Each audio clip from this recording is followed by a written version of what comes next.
Yo, you guys, this is Blacklist of the Abyss, and you're watching my review for Kuroko no Basket 2, Episode 19.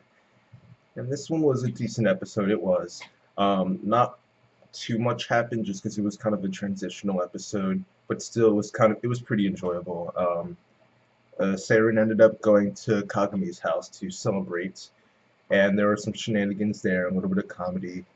I laughed when Hyuga wanted Kuroko to try Rico's food first. Um, yeah, that was funny. Kuroko ended up having this little talk with Kagami and then dying pretty much, and everyone ended up dying. And it turned out that Rico's food was like a slow-acting poison, so that was decently funny. Um, but they all wake up the next morning.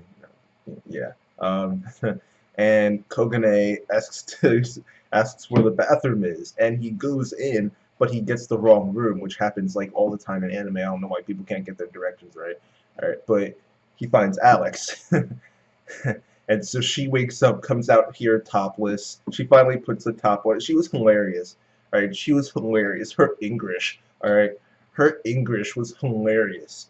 All right, just like it's not that she's bad at it or anything. It's just that the way she says things, the way she accents certain words in certain ways, it's just hilarious.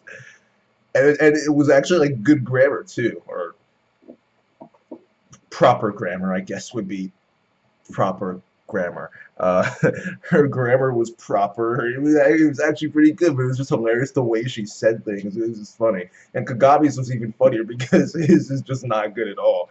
Like, what was one of the things he said? Shut up and put some clothes on. Like, it was just funny the way he accented certain words too. It was hilarious. Like, he would put pauses in like the wrong parts of sentence. It was just funny. It was funny. Like, it sounds kind of mean to say, but it was just funny. I can't help it. It was funny. But I do have to give him credit though, because they actually added in people speaking English. So they did it earlier in the episode, earlier in the season too, when Kagami went back to the U.S.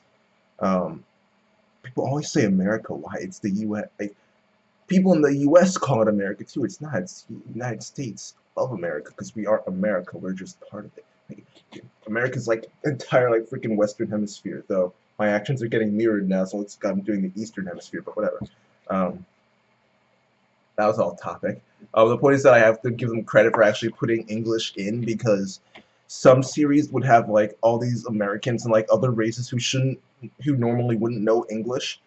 They'll just have them all know Japanese, or they shouldn't know Japanese, but they have them all knowing Japanese for some reason, right? Like for instance, Space Brothers, freaking Muta, and all these guys go to the U.S. and literally not a single person there speaks English. They're all speaking Japanese because so many Americans know Japanese. Like, like it just doesn't make sense. Freezing does it too. All these people around the world, it's like Japanese is like the universal language. Like, it's just funny. So I have to give them credit for actually adding in English and having it be that long too. That was a decent sized segment to have someone speaking a different language. I mean, they had the subtitles in the bottom, but still, I thought that was pretty cool.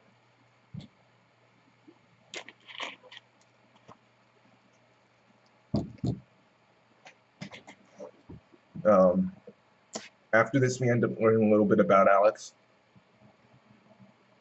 It turns out she went to UCLA, though I guess in the series they changed it to UGLA just to not get in trouble with the university. She was also in the WNBA. However, she got an illness of some sort, so her eyesight kind of started to go bad, which is why she's wearing glasses. Whether or not that'll be relevant later on, I don't know. In the manga, it hasn't been relevant yet, so I don't know. Maybe it will be later on. I don't know. Um, because why create a reason like that for her to retire? Why not just say she decided to retire and that's it? Like, you know, people like there was maybe she got an injury or something, and that's why she retired from professional play. But she can still like play against kids and like people who are much worse than her. Just like she can't go as hard as she used to like against the pros. And so why set it up where she had an illness and that messed up her eyesight? Like I don't know. Maybe it will be relevant. It could be. So far, it hasn't been though. At least I don't think so. If it has been relevant, then it's been pretty minor for me to have forgotten it like that. Because the manga isn't even done with the Winter Cup yet, so it's not like this was like 200 chapters ago. Like, the manga's still in the Winter Cup. We don't know who won yet.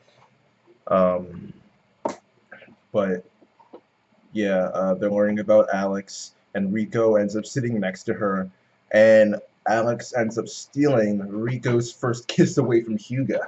All right, Hyuga, man, he acted too slow. All right, hey, that's his fault though.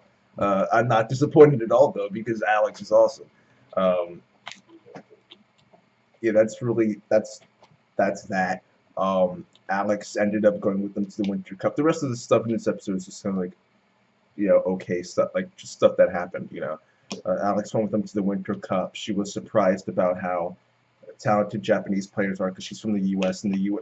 Not to brag or anything. Maybe this is just my pride as an American, but Americans are pretty good at basketball. I'm just saying, all right. So the dream team, the redeem team, and all these other people, we're just. I'm sorry, we're just good. All right. So coming from there, going to Japan, it's only natural to assume that these guys aren't that good. But what she felt to take into it's not that they're not good. It's just that they aren't as good. They're good, just not as good as freaking like Michael Jordan. Like that's. I mean, all right.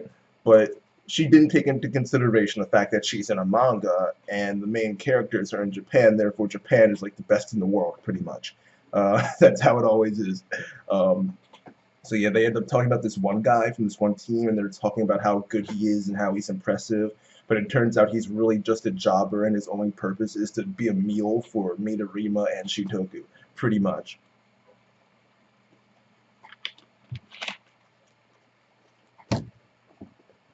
And unsurprisingly, Shitoku wins. It's like a blowout. They won by like 30 points or something, or 21 points, something like it was a blowout. All right, it was a blowout. Some freaking NBA teams don't even get to 100 points. Like, seriously, it was a blowout. And after that, Saren's leaving, and Alex pulls Kagami to the side and says that she's going to take him for a little bit and teach him something because she's pretty much building up Tatsuya, saying that this dude, he's like on par with the Generation of Miracles, man. All right.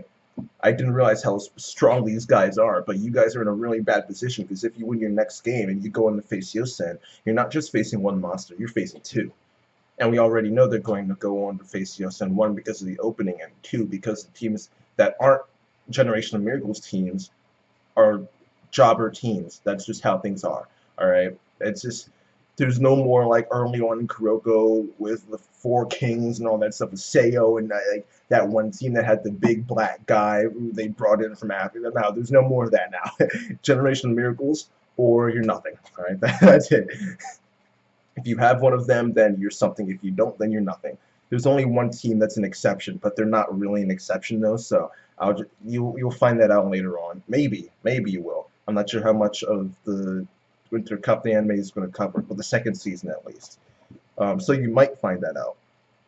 But we're only halfway through though, right? So halfway through not the Kuroko no Basket season, but like the winter season, I mean. So there still should be like another 6 episodes left. So you might, yeah, we might get to it. Yeah, because they're not going to take like freaking 6 episodes to do Yosen versus Saren. Alright, so we might see it. Yeah, we might see a game. Because even if, which that technically could be considered a spoiler, but not really because like you might think that by saying that I'm insinuating that Saren is going to win and move on to the tournament, so we're going to see more of it, but that's not the case at all because they lost in Inter High, but we still saw other games in the tournament that were important. So, yeah, don't think of that as a spoiler because it's not. This game literally could go either way because Yosen does in fact have 2 monsters on their team. Plus, there's a certain fact about them that has not been revealed yet in terms of how good they have been against other teams in the Winter Cup. All right, so don't get your hopes up yet. These guys barely beat Toho. Yosen is no joke either. They might not have Almine, but they have 2 monsters, and that's like Almine is like 1.5 monsters, but like Yosen has 2 monsters. Well, no, Almine is his skill is unmeasurable, but whatever, whatever. point is that Yosen is freaking good. Right? Yosen is freaking good. Not Meter Reamer. Murasaki Bar is like a beast. This dude is like, I don't want to spoil it. The dude's awesome. I got off on a pretty big tangent. The point of all of that was that Alex is going to teach Kagami something. Believe it or not, that was what the point was. Then Kuroko wants to learn shooting from Almine, which I wasn't like when I read it in the manga. I was happy because it means he's going to get some variety to his moves and he's going to be able to be more helpful to the team. The variety in the games are going to be more interesting because Kuroko is such an important player. Now has other things he can do. So at first I was happy about it, but then I started to question whether or not it was a good thing because Kuroko's lack of an ability to shoot and have basic skills other than passing, that's his weakness, and that's what makes him a unique player. But you take that away, you get rid of all of his weaknesses, then what? Like, is that really good for his character to get rid of the one weakness he has, and that he can't shoot? I mean, he can't really dribble either, but now he has the finishing drive, and that's all he really needs. So I mean, yeah, essentially all of his weaknesses have been gotten rid of at this point. So, assuming he does end up being able to shoot well, which you can assume he will, because why go through the trouble of having Almine teach him if it's not going to work? So, you know, I'm not really sure if this is a good move or not. I mean, it makes sense because, as Tepe explained, you know, if people found out about Kuroko's low shooting percentage, which the only teams he's used it on, they should have been able to figure that out. Like Shutoku knows how bad Kuroko is at shooting. So that was the first time he used it though, so I guess I'll give him a pass. But and Almine they did freaking Toho didn't even Almine did it himself, man. But seriously, if they were to go up against Yosen, someone who knows that freaking Kuroko can't shoot for crap, Murasaki Bar knows that. Well, even if he could shoot, Murasaki Bar is so freaking tall, he just like stand over him like this and the ball would hit him in the head. He wouldn't even need to put his hands up. But I mean, the weakness that Tepe explained, it makes perfect sense for Kuroko to need to learn how to shoot. It makes perfect sense. It's just, I don't know, I think it could just be that Fujimaki came up with the vanishing drive, not realizing that it actually would give a weakness like this. And then now that he's realized that weakness, now he has to teach Kuroko how to shoot, which then ends up getting rid of his weaknesses. So it could just be that he wrote himself into a corner. All right. But I mean, maybe it's not. Maybe he has a plan for this. I don't know. Well, I do know because I read the manga. But if I'm pretending to be an anime-only viewer, then we really don't know whether he wrote himself into a corner or if he did this on purpose. It could go either way. All right, it really could. Because like I said, it does add variety to his movesets, and it will make the games more interesting. All right, so okay. I mean, it could go either way. It really could. But that's really it for this episode. The episode ended with Seiren facing off against some jobber team who really cares. Tsuchida. Kagami and Kuroko aren't starting, so they started Mitobe and Tsuchida. Who is Tsuchida? Is he one of the freshmen? Or one of the first years? Not freshmen, they're sophomores, but like, is he one of the first years or something? Rico never plays first years unless their names start with K. So I don't understand why. What about Kogane? Like, what about this dude? Like, did Kogane actually lose a starting spot to a first year who isn't named Kuroko or Kagami, who isn't Generation of Miracles level? Like, that's like what? Like, why not just have Kogane start? Why not? I mean, it's not like this game probably isn't even going to get any time. Like, it's literally probably not going to see any of it next episode at all. We're just going to learn that Seiren won, and that's that. Like, why not? Why not just put Kogane in? Like, that just looks bad for him that a freshman who never plays is getting to start over him who's been on the team for a year and a half and has actually started games this year before. So, I mean, it's not a big deal at all. I just thought it was interesting that Tsuchida started instead of freaking Kogane, but whatever. The jack of all trades. Whatever. That's I mean, that's really it for the episode. That little thing has no impact on the rating at all. I just thought it was interesting. But overall, I guess I'd give this episode a 7.5 because it really was it was a transitional episode, and the big things that happened were Alex showing up, Alex deciding to teach Kagami something, and Kuroko learning how to shoot. The rest of it was either comedy or stuff that isn't really relevant or important at all in any way. So I'll give it a 7.5 for those three reasons. But yeah, that's it for now, you guys. Rate, comment, subscribe, and I'll see you guys next time.